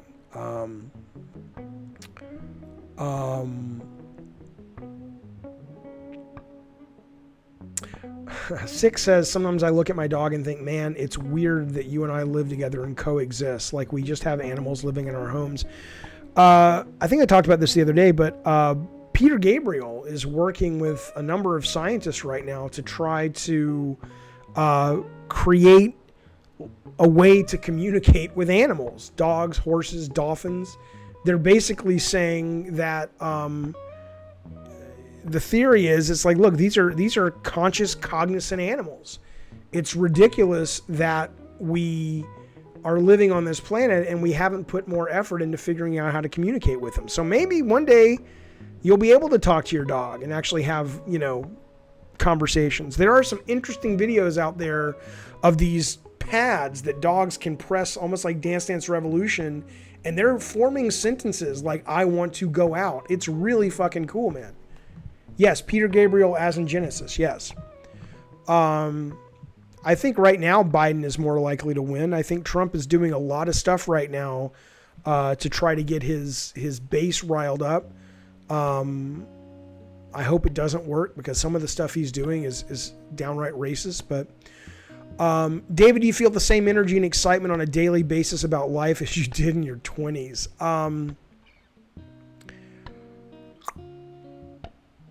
Right now, I don't, but usually I do. People who watch the stream know that I've started taking Zoloft. I went to my doctor and I told my doctor that I don't feel depressed so much as I feel less enthusiastic about getting things done and being as ambitious as I would like. And she's like, that's a form of depression. Why don't we try you on some Zoloft? So right now, I don't feel as driven, but I don't know how much of that is emotional depression, how much of that is chemical, how much of that is just age. But I'd like to think at 49, I still have a bunch of fucking fuel in the tank. And that's why I'm seeing a doctor to go. And there's also a lot happening in the world. I mean, it's hard not to be affected by COVID and the social upheaval in America and politics. What racist thing is Trump doing? The most recent thing is the Obama administration created this housing plan that would allow lower income people to have a better chance of getting loans. Obviously, they would still have to be able to pay the loans off. They still have to qualify, but they made it so just because you come from a lower income bracket, you're not automatically pushed out of the option to be given a loan for a home. And what Trump is doing is sending this sort of dog whistle to, you saw the tweet yesterday, he's like, suburban housewives, if we don't get rid of this policy from the Obama era, your property value is going to go down. Because what he really means is, blacks are going to move in, Mexicans are going to move into your neighborhood. So that's pretty fucking racist right there, in my opinion.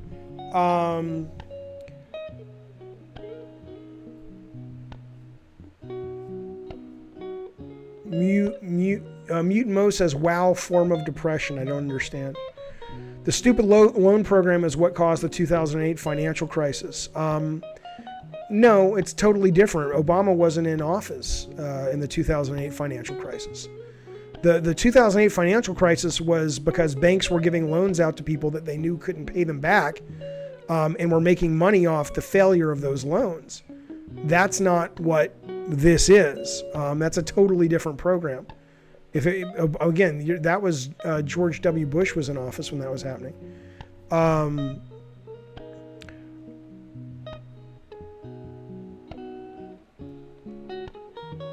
I know I'm still young, Gigi. I'm not suggesting that. That's what I'm saying. If I was 80, I'd be like, look, it's time to slow down. I'm 49. That's why I went to the doctor and said, hey, something's going on with me. Let's talk about it. Is it talk therapy I need? Is it medicine I need? That's what that's about.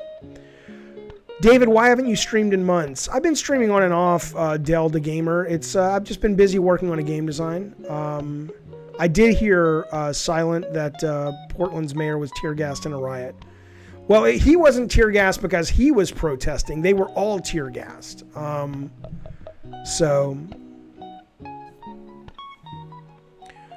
Joe Seja says, I've been in that depression. I'm 23, but I think age isn't as much of a factor as we'd like to consider it. Yeah, Mupo says, I found myself very demotivated to do anything. kind of between sad and lazy. Yeah, I mean, part of it is the world we're living in right now, for sure. And you know, part of it may be stuff your own personal stuff. I don't know. I mean, I can tell you, I've talked about it.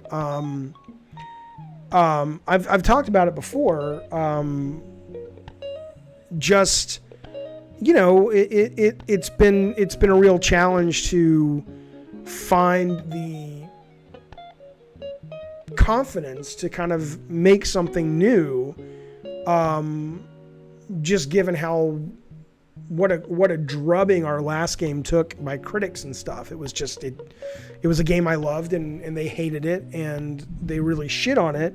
And it's not that I'm like, oh, my feelings were hurt. It's like it makes you go, well, okay, maybe I have nothing else to say to the audience. If they hated something that I loved that much, it definitely makes you kind of wonder, you know, maybe you shouldn't be making shit anymore, at least not like that. So it's definitely something I've been processing, you know, longer than I should be, for sure. But there you go. Yeah, medicine messes with your emotions. You got to be careful. You got to work with your doctor. You know, I'm taking my Zoloft now at night because it was making me lightheaded and sleepy in the day. And tonight's the first time I've taken it at night. But you know, so there you go. But yeah, it's, you know, medicine's not for everybody. But I'm grateful to be on it. I've noticed a quality of life increase already. Nothing amazing, but I don't feel as And that's how I felt. I just felt very I didn't feel like, oh, I'm so sad I can't do anything. I just felt like, everything's okay. And I don't want to feel that way.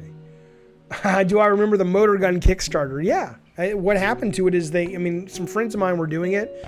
I said I would be happy to come on as an advisor. I wasn't really going to be the lead designer or anything, and it just didn't make its numbers, so they didn't go forward. Fictive says doctors don't stress enough about potential withdrawal effects and proper ways to come off them. It depends on your doctor. I think that's one of the reasons you should usually, not always, but usually if you can afford to get your meds from a psychiatrist and not a general practitioner, but even a good general practitioner would slowly pull you off meds. You don't just stop that shit. I think the ignorance from some of Trump's base is dangerous, says Skate. I agree. I think the problem, though, the ignorance from some of Trump's base is very dangerous. But the elitism from some of the left base, of which I am the left base, is also dangerous because it pushes away middle of the road people. It pushes away independence, and it makes the left become a very snobby place to be, and it makes it difficult to build consensus. So I think both sides have some work to do when it comes to sort of the way they are in the world, but you know. I don't know what Flights of Fancy is, Mario Man, and I don't know who George Wood is, so no. Do you think you've outgrown gaming? No, I think I've not outgrown. I think I'm not currently interested in AAA console gaming for the most part. I'm still very interested in gaming. I'm playing the fuck out of a game right now, but it's not a AAA console title, so. The best 3 wrestling games of all time. I only recently got into wrestling, so I've never really played a wrestling game more than a couple of games in the arcade, and I played WWE 2K something, and it was just didn't do much for me. I'm excited about the new WWE kind of cartoony game, and I'm excited about there's a pixel retro wrestling game somebody's working on that they've been teasing it for over a year. So I'm excited to get into those, but so far I don't really have a lot of experience playing wrestling games. What do I think of the mobile games industry?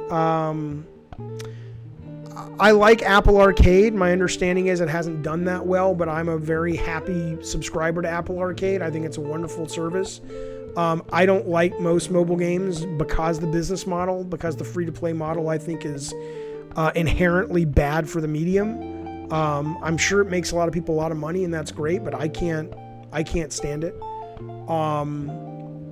When's the last time I cried? The last time I really cried, like bawled, was I was watching Hamilton on Disney Plus with the family. My ex was over and we watched it with the kids about 2 weeks ago. And I had seen Hamilton in San Francisco and I had enjoyed it, and I had always loved the soundtrack that my kids played ad nauseum for 2 years before we saw it in San Francisco. But seeing it on Disney Plus, seeing it filmed, where you could go in for close-ups and where they could focus on the characters that were having the right moments. The story for the first time really worked for me. And there were moments in that show that just break your heart. And I was just fucking bawling. And my kids and my ex were looking at me like, dude, what the fuck is wrong with you? I'm an easy cry. But I was absolutely losing it at 4 or 5 scenes in Hamilton for sure. That would be my answer. Ultimate Hand says, I hope one day we'll see you return to the industry with some great idea. I appreciate that. I'm working on something right now. We'll see if it comes out. I don't agree with you, Fictive. He says the power of cinematography. It's not the power of cinematography. It's the power of directing and editing.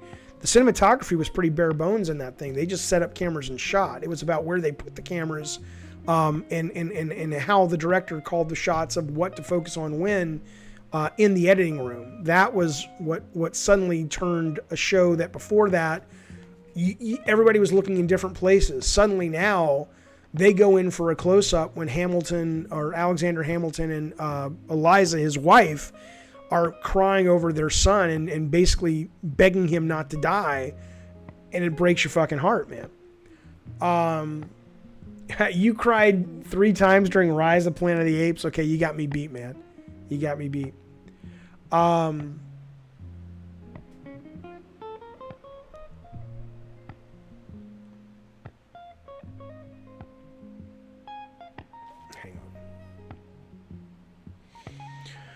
It's 1:47 here in San Diego. That's how I would be if I was a DJ. It's 1:47 here in San Diego. You're listening to WJAF. In another world, I would have been a DJ. I wouldn't have been a radio disc jockey, but I would have been a talk show host. That world is gone. Hugh says, I wasn't going to watch Hamilton, but if Jaffe recommends it, I'll give it a shot. Well, yes, but no, you're watching a filmed musical. I've talked to a number of people who turned on Hamilton and are like, what the fuck is this? And I'm like, yes, it's not a movie. It's cameras set up in a theater over 3 nights that they've edited together the best versions to basically show you what the theatrical musical performance was. So if you know that's what it is, yeah, give it a watch. I thought it was fucking phenomenal. Absolutely. Oh yeah, the Korean mom that reunited with her dead daughter in VR made you cry. Made me cry too. Absolutely. I did see Witta's Animal Crossing talk show. Yes, Darth. It was interesting. I'd be a total shock jockey. Yeah, for sure. But radio's dead, man. Radio, I missed it by, 10 years. Art Bell, I love Art Bell, yeah. Would I consider working with indie developers as a consultant? Depends, sure. Absolutely. But the funny thing about radio is, there's a whole industry built around capturing attention of people who are captive audiences in their car. And now everyone's got podcasts. Everyone's like, I want to hear this very specific thing. I want to listen to a podcast about people who deck out their yards on Halloween. Well, that exists. That's a thing. So I can listen to that, or I can listen to a bunch of fucking dudes in the morning driving to work that have to appeal to everybody. Of course, I'm going to listen to specifically the podcast I want. Jaffe, I'd recommend WWE All-Stars to you. Isn't that the new one? Yeah, that's the new one. It looks great. It's not out yet, though, is it? 616? The podcast is called The Big Scary Show. If you're actually looking for a podcast about the haunt industry and people who decorate for Halloween and run haunted houses, it is literally called The Big Scary Show, and I listen to it all the time. It's great. Enigma says Twisted Metal podcast. I had thought about doing a podcast mini-series about my time at Sony. From the minute I walked in as a tester all the way through my experience, because I was there from the Super Nintendo, Sega CD games all the way up to the PlayStation 4. And the idea of sort of each episode dealing with what that... I thought that would be a good podcast. But then I was like, yeah, but then what? You can't really sustain that. You get 12 episodes knocked out, and then what do you do? So it's something I might do, but we'll see. Yeah, there is a great documentary about haunts on Netflix. I think it's called Art of the Haunt, if I remember correctly. Metalhead says, at least you can still watch movies and TV while you're depressed. I can't watch a movie for more than 10 minutes and get out of bed anymore. Dude, let me just tell you something. Let me just fucking tell you something. Yeah, I would have other industry people on it too. I've known people like that, and all I can tell you is they have gotten better. They've gotten better with medicine. And so I hope that you are, seeing someone and they're trying different things if what you're on right now doesn't help. And I know that that's such a shitty fucking thing that you've got to try different things and you've got to come off the medicine before you try new medicine. And the last thing someone who's depressed that has no motivation to do that they want to do is deal with that kind of discipline. But I can tell you that I've known people who I have never seen depression like I've seen in these people, and they are living, and it went on for a long time. And they're now living very productive, happy lives because they finally found the right dose, the right medicine. A lot of it's chemical. I was, here's see this on my hand? This is a cut I got today from my dog. My dog is one of the best trained dogs you will find. I have sent him to incredibly expensive trainers. We have trained him. He's been to behaviorists. He is like a fucking show dog in terms of he is a smart fucking cookie. But when he is outside and he sees another dog, it's instinct. It's chemical. He loses his shit. All that training, all that cognitive behavior work we've done with him, it goes out the window. And depression's the same. This is from when he knocked me down today because I was walking him and he saw a dog and he took off and I wasn't prepared. And he literally pulled me to the ground and dragged me about 2 feet. Well, that's exaggerating. He didn't drag me, but he knocked me to the ground and I scraped my hand as I was grabbing the leash back.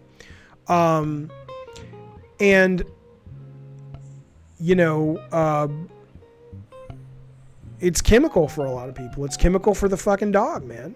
I take him out in the day. I take him out at night. He's got to pee. He's got to poo. I don't take him out to dog parks in the day, but I take him out to go to the bathroom, and sure, he sees other animals, and, I'm usually on top of it. But today I opened a door, and he saw it, and he shot out of there, and I wasn't prepared. I mean, I'm always prepared. He's never going to get off the leash. He's super harnessed in. But, my point is, though, is it's a lot of times, no matter how well your brain is intellectually, you need a chemical boost, man.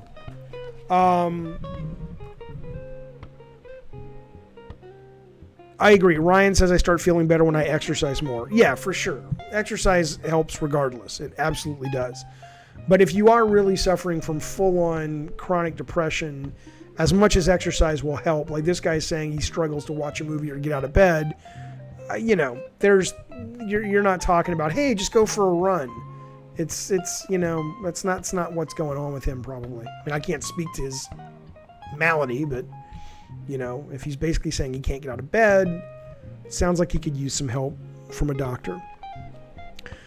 Wait, WWE All-Stars came out in 2012. No. I'm talking about the new one. There's a new WWE trailer they just dropped 2 weeks ago, where it almost looks like Smash Bros. It's not. It's still wrestling.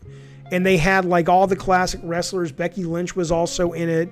And they were doing all kinds of crazy moves and shit. This isn't out yet. Battlegrounds. WWE Battlegrounds. Right. That's what I'm talking about. Sorry. It's not mobile. No, this is a console game. It's online. It looks really cool. I don't know if it's good or not, but it looks fun. I'm talking about the new one. 2K Battleground WWE All-Stars came first. Okay. Yeah, I mean, I probably don't even have a system to play WWE All-Stars. Is it like a PS2 game? But I'll definitely be playing. I mean, I'll wait for the reviews, but if the reviews say it's really fun, I'll definitely be playing it for sure. PS3. I don't have a PS3 anymore. I don't even have one. I think I threw my PS3 away. If I had Jeff Bezos' money, I'd number one, build thousands of sanctuaries for pets. Yep. Fund whatever it is you want to do. I appreciate that. I don't think I'm going to be asking for a shit ton of money for us to make this game. Hopefully I can find somebody who feels that what we want to do is really cool. I don't see how they couldn't. It's the coolest fucking thing I've ever fucking heard. But you never know, man. You never know. Life in the World of Papa Jaffe. It's pretty good, Rancid. I'm like I've said, I'm not going to keep going over the same data, but I'm on Zoloft right now for kind of a low level of lack of ambition. Maybe I hesitate to use the word depression because I don't feel depressed. I just feel meh. And that's starting to kick in. I'm feeling better, but thanks. Kickstarter, no. I think we have to raise $6 to $8 million. You're not going to get that on Kickstarter. It's possible to get it. I don't think so. I don't think I could do it without, because like I said, I want to hire a lead designer. I don't want to lead design it. I want to design it, but I want to hire a co-lead designer. I want to hire a writer to write it with me. Because I want to focus mostly on directing. I look at Drawn to Death. I think some of the problems with Drawn to Death was that I could not only focus on directing because I was also working on level design, working on weapon tuning, working on story, working with the art director. And I think the game would have been better received if I could have had all my focus on 90% of my focus on the 30,000 foot view. Oh, I agree. The world is upside down right now, Draft. There's, of course, that is playing a part in sort of me feeling kind of mad. But also, look, I've been out of work for 2 years, man. It's time to get back to work, right? So I know enough to know I want to work again. But what's hard is figuring out what I want to do next and where I want to put that ambition. And so if you're feeling kind of meh is not your friend when you're like, okay, I'm ready to get up off the mat and make something cool and do something new. And, 40% of the time you'd rather just watch TV or fuck around on the internet. And unfortunately, that's what's happening. So that's why I went to see a doctor. I said, hey, I can use some help. Would I consider going for a cross-out build your car style game in Twisted Metal? I'd think about it, but I think part of the look, we fucked with the formula a little. All we did with the formula for Twisted Metal 2012 was we got rid of individual drivers. We still had more cars than we had ever had in a Twisted Metal.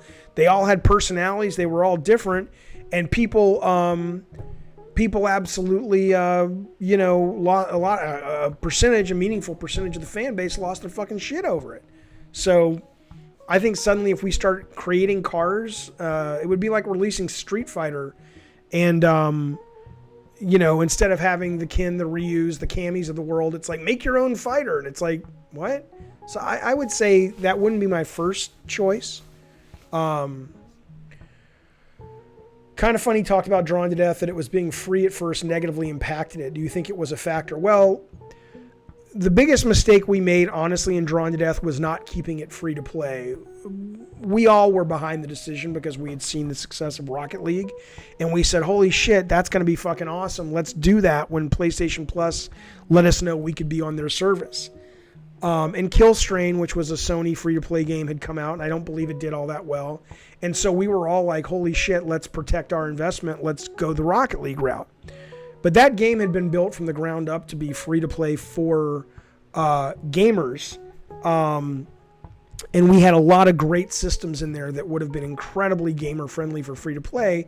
And this is before Fortnite came out, so no one really knew if free-to-play was going to work on console. So looking back, I remember having lunch with the Sony San Diego team at Sony San Diego at an Indian restaurant in downtown Gaslamp, me and Nick Conellis. And looking back, I'm like, if I could have changed one thing, it would have been saying, no, I think staying free to play is the way to go. I think the game would still be running at this point if it had actually been free to play. But, you live, you learn. Do I have a Switch? I do have a Switch, Emma Boss. I don't use it all that often, but I absolutely do have a Switch. I love Indian food, though. It's so good. Why was the Twisted Metal launch so fucked up? Well, I'm not technical, but here's my understanding. So you've got the net code of a game, which I remain, even though I had nothing to do with it other than just cheering the team on from the sidelines. I didn't code anything. I'm not a coder. Is brilliant. I mean, when you think about how fast those cars move and how unique those weapons are, and how fast the weapons move, and the fact that when a game connected, it played really well, says so much about the talent at Eat Sleep Play in terms of, their ability to engineer a title. I mean, these are guys that made shit for the fucking military. They were the real fucking deal.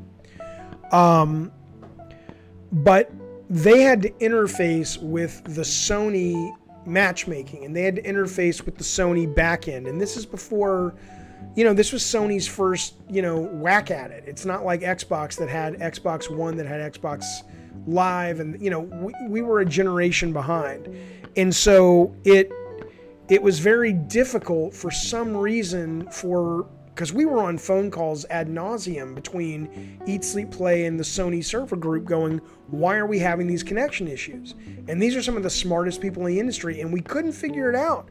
I think at the end it had to do with like the NAT settings for certain people, and it had to do with the back-end matchmaking, and it was about 4 or 5 elements conspired to make it really quite difficult for people to connect. So was I ever in doubt of Drawn to Death while making it? Sure, all the fucking time.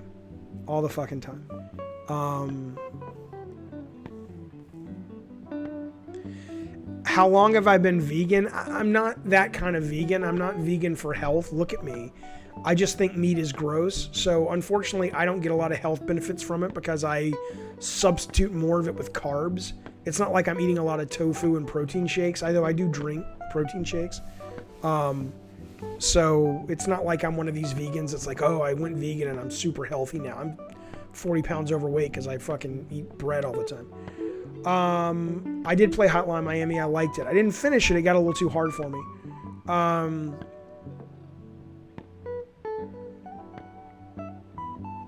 I played Onrush. Onrush is kind of like Twisted Metal in the sense that it's so fast and so difficult to get your head around it that once you get good at it, I think it's brilliant. But I think it is... I understand why it didn't do well, because you drop somebody in the middle of an Onrush game and they're like, what the fuck is this,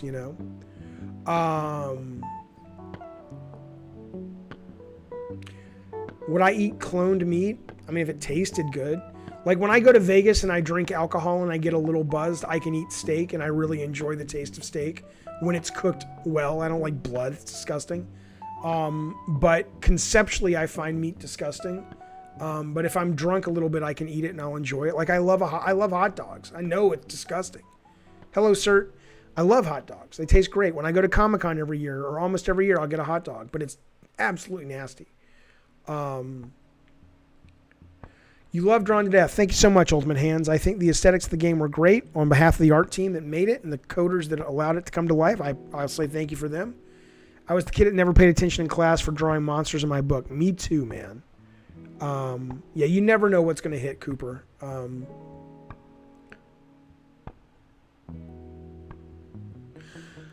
Well, honestly, Rancid, what I've been playing right now is a game called Grindstone, which I'm obsessed with. Look it up. I'd rather not explain it because it's hard to explain, but it's on Apple Arcade, and it's a delightful, addictive game. I've been playing... I played Deliver Us the Moon is the last full game I played and finished, which is kind of like a sci-fi walking sim, which I enjoyed a lot. What did I enjoy more, Dusk or Iron Fury? Dusk. Iron Fury I loved, but it got a little clever in its level design towards the later chapters, and suddenly, instead of being focused on the shooting, I had to start jumping puzzles, and the level design kind of fell apart for me in that game. But Dusk was just fucking brilliant.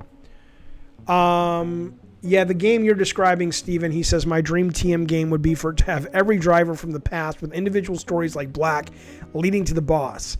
I think PS5 can pull it off. Of course it can pull it off. The issue is it would cost you probably $40 to $70 million to make that game. And there's not the interest in spending that kind of money on that franchise.